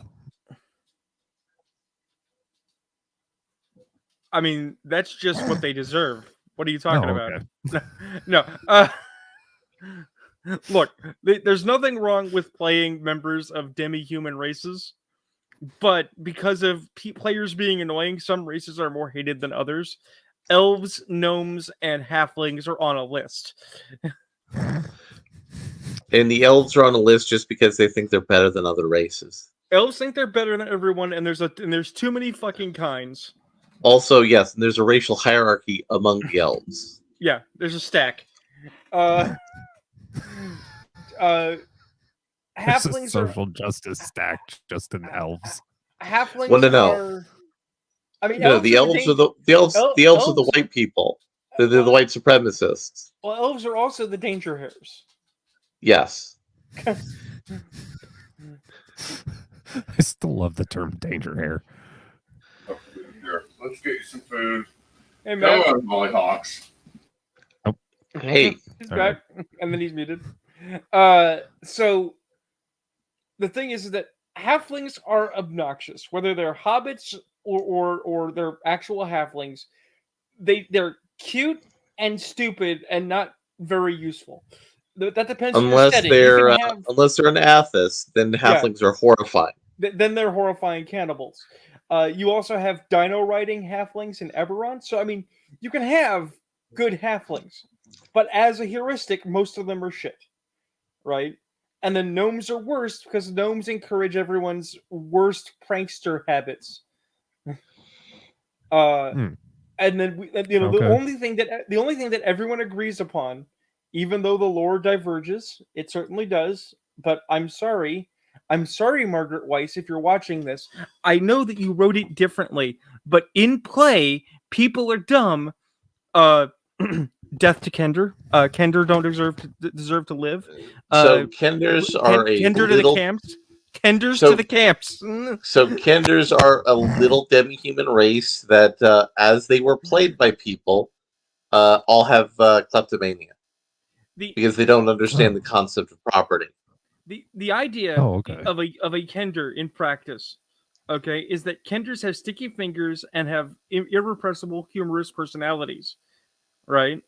So if they see something shiny, they'll grab it, right? I mean, that makes sense.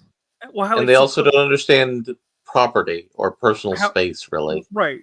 So how it's supposed to work out, right, is if you're stuck in the desert and you're dying, the Kender reaches into his bag and pulls out a chicken leg, and you're like, where did you get this chicken leg?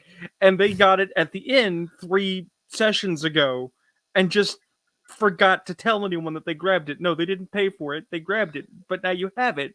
Aren't you happy you have a chicken leg?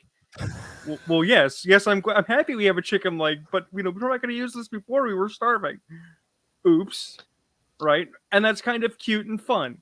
Now, let me tell you my example from my high school role-playing game group of how playing a Kender goes wrong. Yeah. So we have a chaotic neutral Kender who's a wild mage, which means that he can do magic. There's also a table that says, how many fucking flags of I'm an asshole did this person need? Jesus Christ.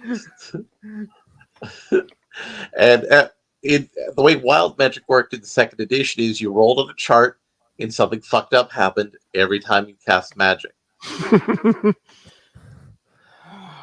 God, no. So that's to give you the idea of, we've explained what's supposed to happen, and this is what is more typically what actually happens in the wild role-playing games. Oh, no. All right. Here we go. Because Kenders are not supposed to be chaotic neutral. They're Can you guys hear me now? Yes. Okay, good. Sorry, I'm a fucking retard, so... It's quite all right. We're all a little retarded here. So, do we want to talk about that well, you were dumb, about fantastic... you were about to tell us what happened in your Kender story. Oh, well, the Kender led to the entire party getting transported to Avernus. Oh boy. We were on Kryn, but we ended up going to the hell in the Forgotten Realms. Got teleported to hell. Good job. Yes. And that was how that campaign ended. So Makes sense. The thing is basically that it's a hierarchy based on levels of annoyance, and individual players can actually play well. So if you play an elf and you're not a piece of shit, you might be fine. But we will make fun of the fact that elves are scum. So something I should be good at then, different levels of annoyance. Right. The only demi-human race not on the list is dwarves, because dwarves are bros. Dwarves are always bros. Even the evil dwarves are kind of bro. You can actually, it's like, okay, look, you're an evil dwarf and I don't agree with you, but fuck elves. And he'll be like, yes, fuck elves. And you see, elves have a hierarchy, and then there's also the evil elves who live under the ground, who are not allowed to be evil anymore. Well, to be clear, Watsy didn't invent this. Fuck you, Watsy. The elves under the ground weren't evil. The evil elves are the elves in space who drove them underground. Yes, they're space elves. I mean, they're space elves. Do they have lasers? So the common mythology, Kind of. The common mythology is that Corellin Lightbringer, the father of the elves, decided he wanted to be the one true elven god, right? And his wife Lolth said, "Fuck that." What about me? Right. Now, the thing is that this is a parable that is loosely reflecting the story of Adam and Lilith in biblical sources. Because right? Lolth and Lilith are very similar sounding. So what's actually going on is first, Corellin said, "I'm God," and then looked at his wife and said, "So you're going to take it up the butt, right?" And she said, "No." And he said, "Well, you're going to be at the bottom, right?" And she said, "Fuck no." And so mommy and daddy had a fight that turned into racial genocide. Now, in another D&D setting, there was another elven god called Oberon, who, when Corellin said, "Yo, I'm the chief god of all elves," Oberon was like saying, "The fuck you say?" Right.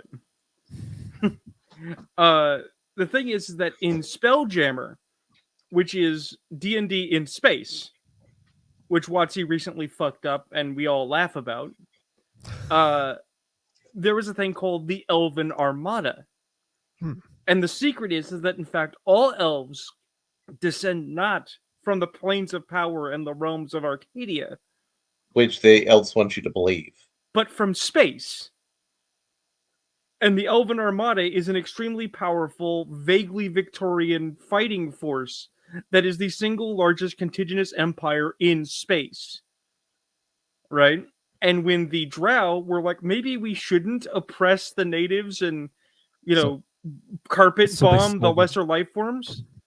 So they stole the Shi'ar from Marvel? No, this was actually before that, a little bit. Okay. I mean, it's Spelljammer's late 80s, early 90s, so I'd almost say contemporaneous. I thought it was earlier than that. Nah, because Spelljammer's second ed. Yeah, no, I know. I mean, I just thought it was earlier second ed than that. Either way, the important point is that when the Dark Elves said, "Hey, maybe we shouldn't carpet bomb the lesser races into non-existence," they said, "Well, maybe you should get fucked." And that racial genocide was so violent that the Drow were first pushed out of space onto planetary bodies, and then driven underground to avoid the carpet bombing from space. And then Spider Mommy came and said, "I'll take care of you kids." Right. Basically, in the underground with not enough food, not enough water, and surrounded by magical radiation that makes you insane, the Drow decided, you know what would be really great? Let's worship spiders as the ultimate survivor. And their goddess was indelibly warped forever into the man-eating she-bitch she is today. Because that's what happens when you're a Drow, by the way. If you're a female, you continue to grow in power until you become too dangerous, and Lolth has you brought to her web and made one of her handmaidens forever. If you're a man, you continue to grow in power until you're too dangerous, and you either fail a test and turn into a spider centaur called a Drider, or you are elevated to her right hand, whereupon she rape eats you. Because that's what men are for in Drow society.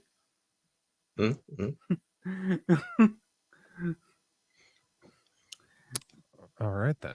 But that's no good anymore because alignment bad, yo. And also, the Drow are black, so are you saying that black people are evil? Which is ironic because that was the point. The entire point of the introduction of the Drow and their mythology was a subtle statement by D&D about racial politic. Not because the Drow were evil, but because the Drow were made evil by the High Elves. So the oppressive white man made the Drow into ravening, baby-eating gangbangers.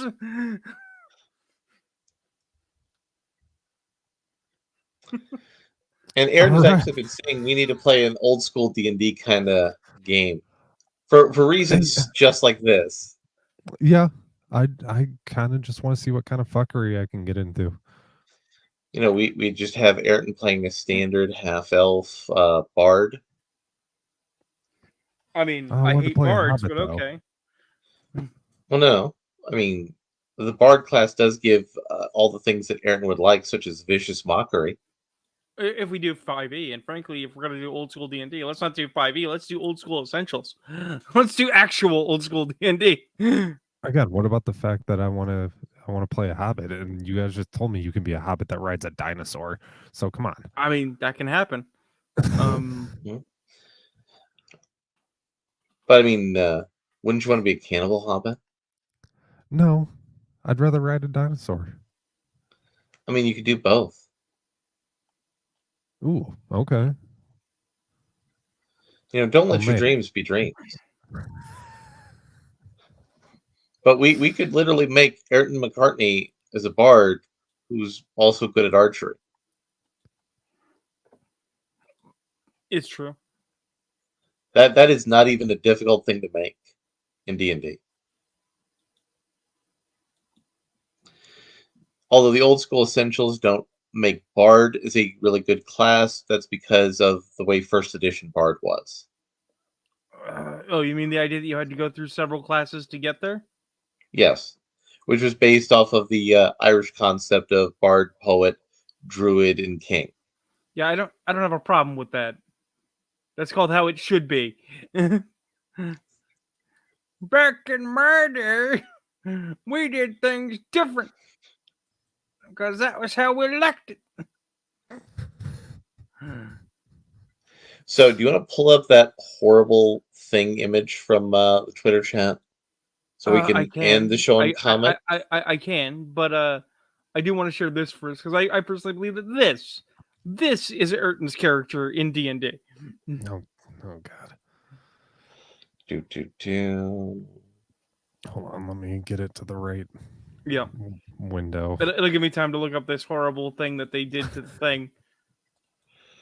Because let me tell you, you fucked my boy the thing.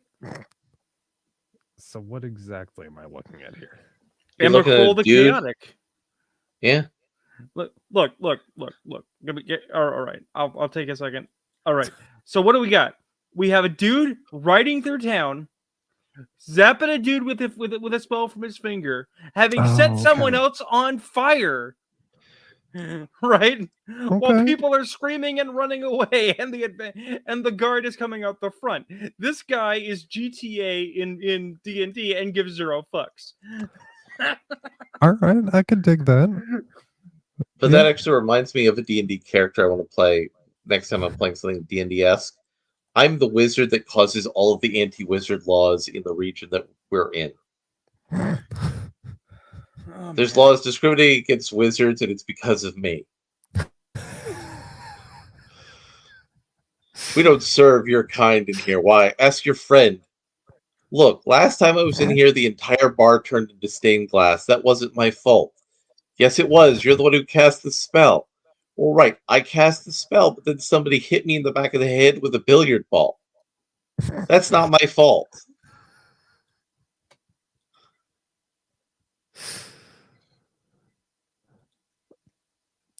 Okay. I like that. I got this, and then I will read it. I will put on my best danger hair voice. Mm-hmm. Yes. Do you want to? Yes. Well, do you want to bring up the image here so people can see the offensiveness? Yeah, hold on. Let me get over to Twitter. I also posted the full context for the image, but what to zoom in on the really stupid. Well, I linked in the thing in the private, so you should just go right to the image. Okay. Yeah, but we want to zoom in first on the really dumb part. Which really dumb part? The dumb mutant terrorist talking to Ben Grimm. Just a single panel of her being stupid. You're talking about the 2 panels that are exactly the same. Well, no. There's one panel that's just a zoom in on her, and then there's the whole page. Okay. Rune, you just linked our group chat to me. I see. All right. It's about 9:27 on Wednesday on the Okay. group chat. There it is. Okay, I found That it. is frustrating in the extreme. Twitter, why you so shit? Okay. All right. Yeah. That's the close up, and then the next page. The is full what you want. context. Yeah, the next page is the full context. But we're going to read this writing. Okay. Respectively, sir, you were a cis white male until cosmic rays turned you into the thing. Your societal estrangement, whilst distressing, I'm sure, was relatively short-lived. These days, you're a world-famous superhero. You've had dalliances with models and starlets. You're currently wedded to a 2-time National Medal of the Arts winner. I was born like this and abandoned in a dumpster as an infant. I lived in the wild like an animal until I was 10. False equivalencies help no one, sir. Thank you.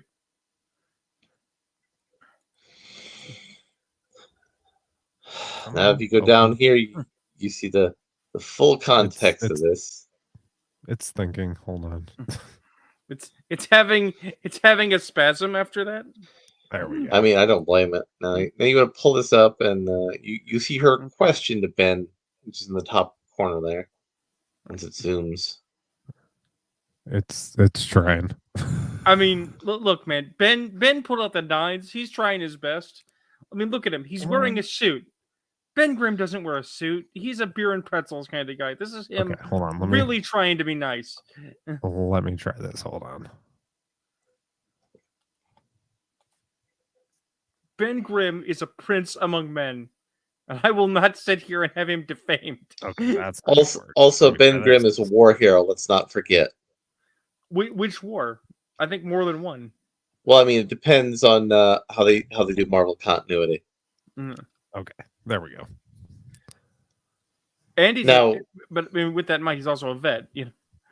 Yeah. So read the opening statement from this absolute ham sandwich. All right. My community's effect on the world and the wider universe is paramount to me. Generally, the Fantastic Four work is perceived as altruistic, yet my people's efforts are still met with fear and derision. And are disparate, conflicting legacies inevitable, or is an integration of agendas possible for the superhuman and mutant populations? Let's hit a pause for a moment here. This is in the current X-Men continuity where the X-Men have blackmailed all the world governments into allowing them to do whatever the fuck they want in exchange for giving them drugs to cure most major serious illnesses, which allows the X-Men to, go around kidnapping people, breaking up families, basically this is doing still in the Krakoa timeline. Yes, that's still going on. That shit hasn't ended yet. It hasn't ended yet. And Ben gives a sort of non-answer answer. Anything's possible, and I don't know what the future holds. I hope I can help leave this world a little better than I found it. I'm always trying to find that common ground, I mean, look at us. You're rocks, I'm rocks. Same underneath. Am I right? You betcha. Now, you see, what he's saying is, well, there are differences. Like, what's underneath is what matters. And it is what matters because she is an absolute total fucking monster underneath.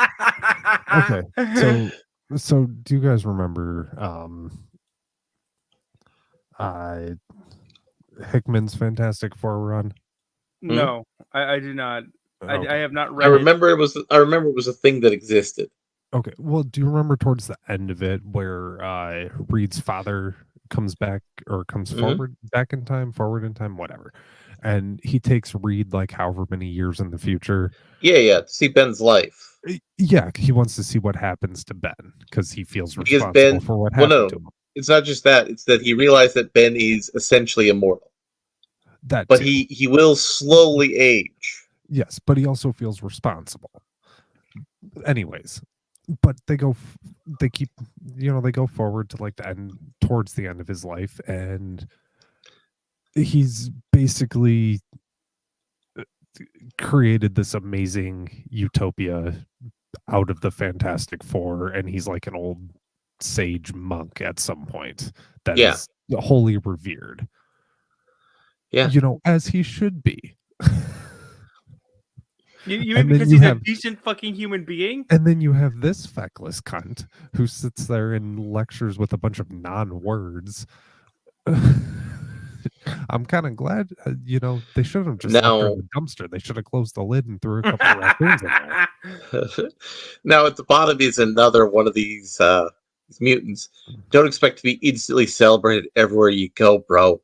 The age of evaluation is upon you. Do your messianic image crafting somewhere else. You're not here for mutual understanding. Your boss, Monsieur Fantastique, is making deals with our bureaucrats, FF Tech, for Krakoan resources. Same old story of mutant exploitation. The fuck? Again, this is in the continuity where the X-Men blackmailed the world's governments. And, by the way, Professor Xavier kidnapped Charles Xavier's children. This is why. Wait. And he tells Charles, listen, I'm going to take away your ability to defend your children, but I'm a good person because I'm telling you, I'm going to rip that knowledge out of your mind. You mean Reed's children? Yeah, but no, he redeveloped a method to stop the Krakoans from going around and kidnapping people. And Professor Xavier said, listen, Reed, I'm going to be taking your kids, but I also want to take away your ability to protect your kids from your mind, but I'm a good person because I told you. I told you that I'm going to take the ideas from your mind. This is why retcons have to happen, and retcons are a terrible idea. We need retcons to fix other people's stupid to save comics, because that's... And you know what's funny? A retcon was built into the Krakoa era of the X-Men. Oh? It was? Yeah. So, Moira McTaggart, every time she dies, reality restarts itself. Okay. That's stupid, but okay. It restarts itself at the same point, doesn't it? No. It's been so long since I've read it. It restarts roughly around the time she started connecting with the X-Men. But she has the knowledge of all the other timelines. Yeah, like when she meets Charles. Fucking hate Moira McTaggart. Right, so I'm just saying what's going to happen in the X-Men comics in the next year or two, before the X-Men movies come out, someone's going to put a bullet in Moira's head. And that's how they're going to end the Krakoa era. Could they put a bullet in the head of the author while they're at it in Minecraft? No. And we can't live in a timeline that great. But in the rebooted X-Men timeline that will be more normal, we'll still keep the Hellfire Gala. Which I fucking hate too. That thing has pushed more worthless books. It's not even good eye candy like back when we used to have swimsuit issues. Those were at least entertaining for reasons. At least 2 reasons. I mean, they're pretty big reasons depending on who you're looking at.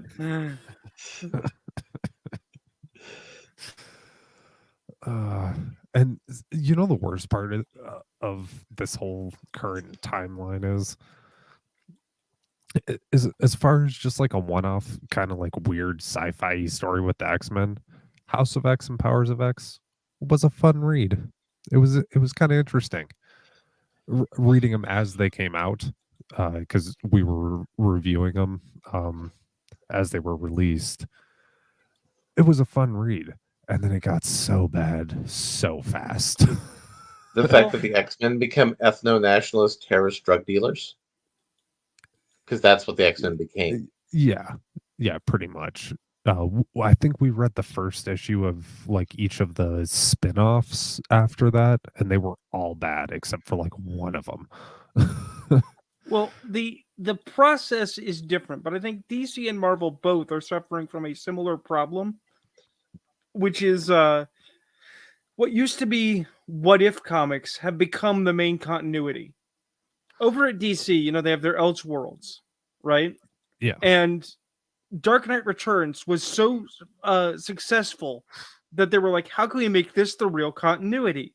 How can we make Let's make Batman dark and depressing and gritty.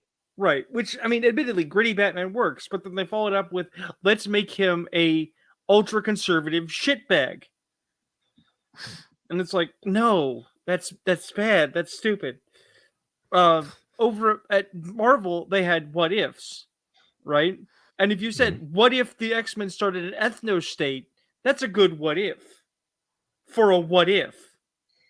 It's not a good what if it's a what if in the main continuity, in spite of all logic and canon. For like 4 years. For 4 years, they start an ethno state and be shitheads.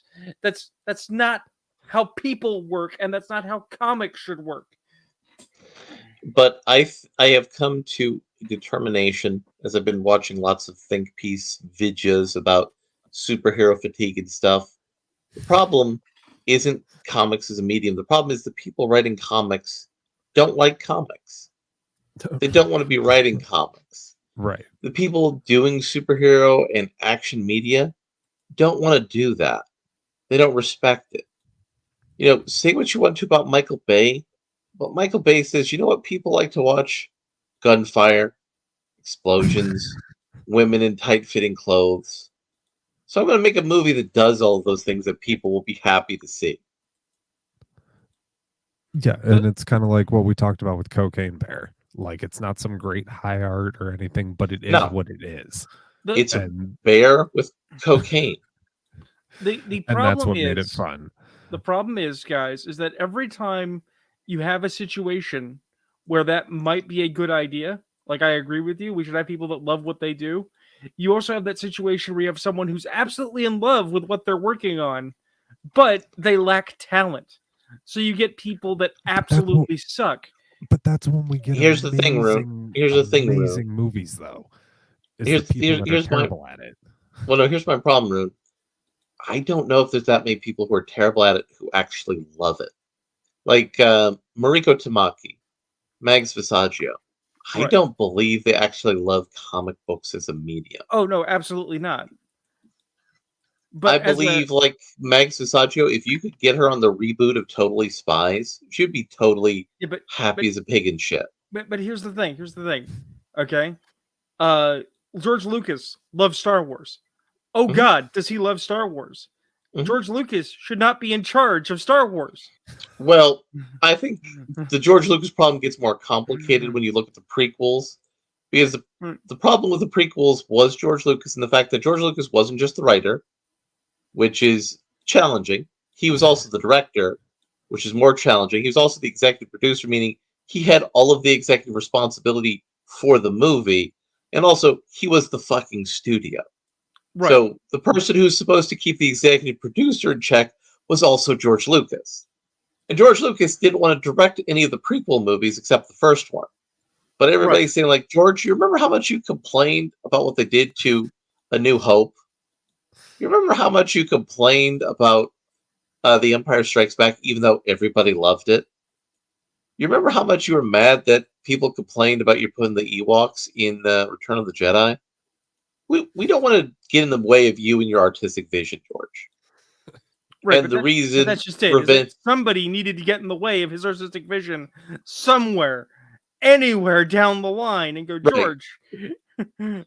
But George wanted to get Steven Spielberg to do one of those movies. Yeah. And what most people don't know, Steven Spielberg directed part of 2 of those movies. Did he? Steven Spielberg directed the fight scene in the factory in Geonosis. Huh. And he directed parts of the lightsaber scene in Revenge of the Sith. Oh, okay. He said, hey, Steven, here's the scene, here's what we're laying out, do whatever you want. And the reason Revenge of the Sith was as good as it was, the person who was at the time George Lucas's number 2 man inside of Lucasfilm said, listen, George, you've written these other 2 movies for directors with skills and talents you don't have. You know you're directing this movie, so you need to write a movie that you could direct. And that is why, for most people, Revenge of the Sith was the best of the prequel movies. Because George wrote to his skills. I actually like The Phantom Menace, personally, of the prequel movies better because it's the soft reboot. Well, see, that's the thing. In these kinds of conversations, I don't know if I've mentioned it on this show, but I do mention it in conversation. I tell people I liked The Phantom Menace when I saw it as a kid in the theater with my folks. Right? Same. In that environment, it worked. It's only in the after effects later that I was like, that movie, especially after I read the novelization, that movie wasn't so good. No. Right? And I, in fact, had the same response to Last Jedi. In the theater, when you first see it, it's like, you know what, that's pretty neat. I actually, my mouth was agape when I left the theater from The Last Jedi. And I came home, and the next day, I put The Empire Strikes Back on because I was questioning whether I ever actually liked Star Wars movies. That was my visceral reaction from seeing The Last Jedi in the theater. Right, but that's the thing, is that at the moment, you're not entirely sure. Oh, no, I knew it was bad. I knew it was bad. But it was so bad, it made me question everything about my life at that point in time. Right. It actually made you question, am I a human being? And I sat down to watch the opening sequence of The Empire Strikes Back to compare the two opening sequences. And then I was having such a good time watching The Empire Strikes Back, I just sat down and watched the whole movie. Right. You just somehow ended up watching Empire Strikes Back. Well, no, I mean, I was having a good time, and it was on the TV. What are you doing, Larry? Work. I'm studying for the podcast. I was like, all right, you need this popcorn? It's like, yes. And there are still people out there on the Twitter space defending The Last Jedi. Dude, I know some people in real life that defend it. I'm sorry. Oh. Would you like to talk about that for a minute? No. We're here to help you, man. If you need a minute. No, it's fine. We started talking about it. It's just like, you know what? I'm not even going to get into this. You've just started questioning some of your relationships. Why do you think I moved 500 miles? But like when I was watching The Last Jedi, there was a girl sitting next to me. We were not only hitting it off, we had acquaintances in common. And like I thought to myself, hey, now maybe I should go talk to them and try to, see if I could meet her and see if that would work out. And after watching that movie, that whole idea left my head. You forgot that there were women. No, I didn't forget that there were women. It was that the idea of, trying to talk to her later was removed from my head because all I would think about was I saw The Last Jedi and this person was sitting next to me. That was how bad that movie was. So the relationship would be tainted from the start because you would always associate that person with seeing The Last Jedi. Yes. I get it. The last hookup.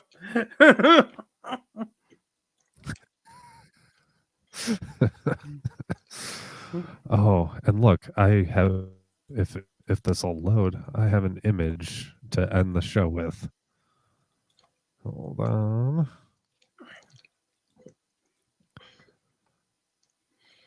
Nope, that's not it. Where'd it go? Oh, here it is. And there we go.